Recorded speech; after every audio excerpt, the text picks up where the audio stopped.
हमारे खुदावंद यीशु की अंजील मुक़द्दस लूका के मुताबिक उसका 17वां बाब 7 से 10 आयत तक। एक दिन यीशु ने अपने शागिर्दों से कहा, तुम में से ऐसा कौन है जिसका एक गुलाम हलवाहा या चरवाहा हो कि जब वो खेत से आए तो उससे कहे कि जल्द आकर खाना खाने बैठ, बल्कि उसे ये न कहे कि मेरा इशा तैयार कर, जब तक कि मैं खाऊं पीऊं, कमर बस्ता होकर मेरी खिदमत कर, उसके बाद फिर खुद खा पी लेना।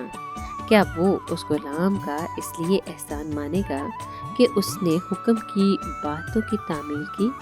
इसी तरह उन सब बातों की तामील के बाद जिनका तुम्हें हुक्म हुआ, तुम भी कहोगे कि हम निकम्मे गुलाम हैं, जो करना हम पर वाजिब था वो ही किया। पाक कलाम के पढ़े और सुने जाने पर खुदा उनकी बरकत हो, खुदा का शुक्र हो। अजीज दोस्तों, आज के कलाम में हम सुनते हैं कि मसीह यीशु ने खाकसारी की अहमियत को नुमाया करने के लिए एक मिसाल दी, जिससे लोगों को पता चला कि उन्हें खुद को कैसा ख्याल करना चाहिए। उन्होंने रसूलों से कहा कि फर्ज करें कि आपका गुलाम खेत में हल चला रहा है या गले की रखवाली कर रहा है।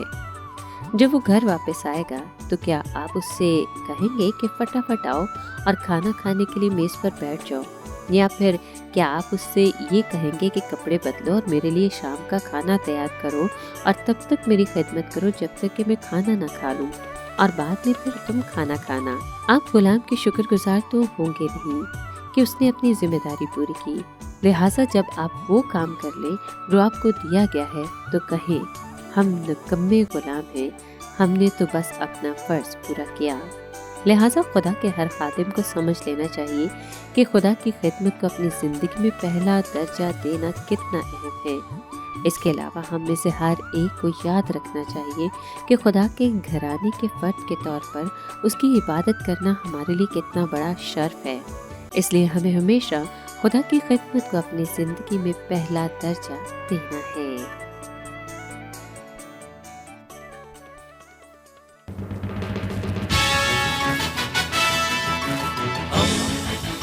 दोस्ती का पैगंबर, रेडियो वेरितास एशिया।